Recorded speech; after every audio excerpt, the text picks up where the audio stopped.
Hi everyone, it's Timmy with IV Coreen Bath and Body. Just put the little one down for a nap, so I thought I'd come in and cut these real quick. This is our raspberry, I'm thinking about calling it raspberry ripple, but I haven't decided yet.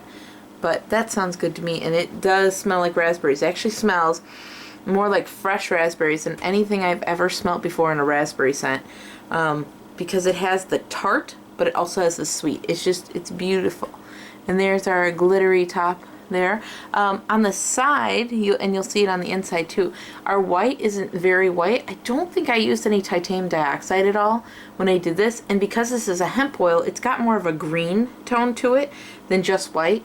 So it may go whiter, it may stay a little green, I'm not really sure. I usually, when I do hemp soaps, I've never left any part white before. I usually end up coloring the whole thing, so this is new to me. So we're going to go ahead and cut this and see what we got on the inside.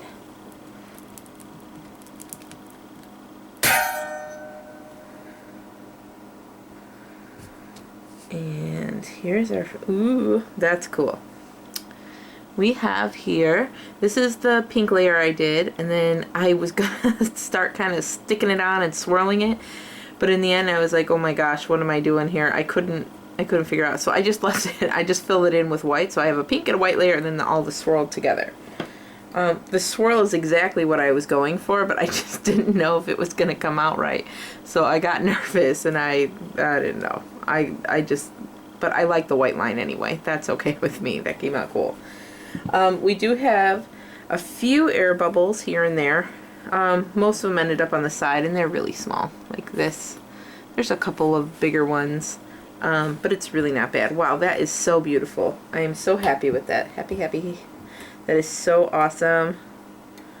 Oh, I love when what you're thinking actually happens in the soap. Because I know that so many times we think up stuff and we're like, oh, this will be great. You know, this is going to look so cool. And then you do it and it doesn't look anything like that. But yeah, I think Raspberry Ripple might fit really well with what this looks like. This is kind of cool how it created a circle right here. It's kind of neat.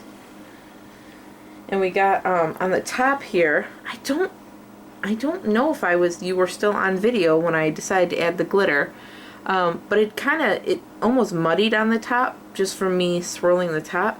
So if you look, it's not that it's terribly muddy, but it was just kind of like a really light purple. So what I did was down the center of the whole loaf I put the purple glitter, and then on the edges here I did just the translucent glitter. So, but I don't think I did that on film. Not that there's film in this camera, but on tape. Not even on tape. I don't think I recorded that part because I think that one was I think it was an afterthought after I shut the video off.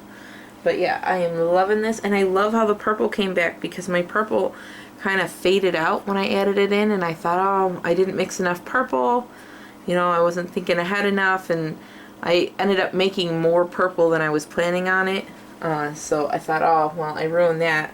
But it really, because it was kind of a grayish purple when I put it all together, but it really has come into its own here. It's just gorgeous. I am so happy with this.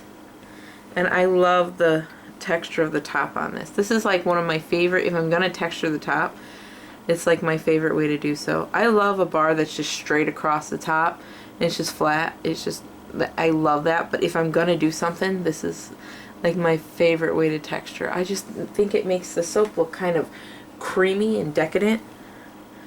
I guess because it kind of looks more like a frosting that they would put on something when they do that. I am so in love with this. Came out so good. Can't wait till hubby gets home so I can show him.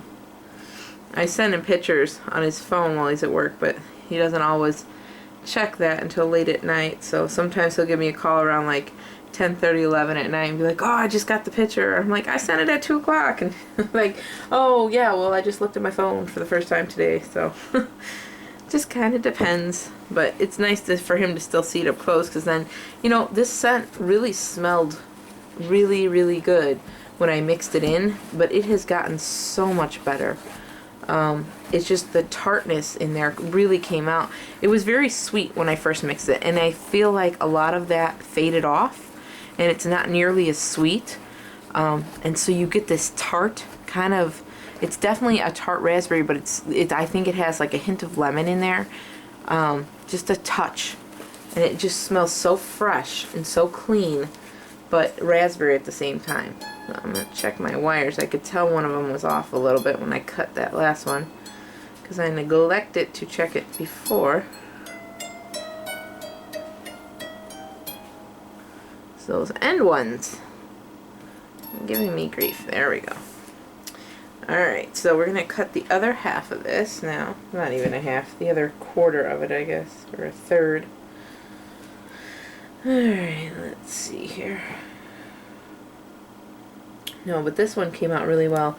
You know, for the longest time, I have been so worried about, this is my sample piece, I've been so worried about keeping it ultra thin when I make my, my soap, because I dealt with some really wicked fragrances that would just seize up so bad.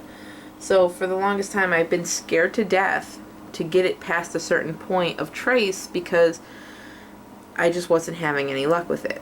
So, but then recently I noticed that my soaps get a weird speckly look almost inside, and they don't look as creamy as I'd like. And I know a lot of that has to do with glycerin rivers that are in there. They just kind of make the bar look speckled. But like if you look at this, let me just, got some little steric bumps sticking up, but if you look at this, I mean, you just see how creamy that is, and the top just makes it look even better. And with the scent, it's just, oh, it's sensational. And this is one where I had cut it, and then it's like, it really is hitting you in the face. It's nice and strong, which I like. But I was so afraid to keep them, you know, from getting too thick, because there was ones that I dealt with, and I had a lot all in a row that it was just like, that one seized, then this one seized, then this one did something else stupid, and it was just driving me nuts. So it made me nervous, but I'm glad I'm over it, because I think bringing your soap up just a little bit thicker can sometimes give you some of the best designs. So this is the last piece. This is a smaller piece, so I usually cut this one up into samples, but I just wanted to show you that's how it came out. I'm very, very happy with it. I love it, love it, love it. And I got one more that I'm going to cut now, a men's one that's a hemp soap. And then after that, I don't think I'm going to cut the next one till tomorrow, because I didn't make it, like I made these two Sunday, and then I made the next one on, or I made those two on Saturday. I made the last one on Sunday. So I'm going to give it another day underneath all the blankets to make sure it's good and hard, because it's a hemp soap, so they can be softer. But that's it. Thanks so much for watching, guys, and we'll be back real soon with the next one. Bye!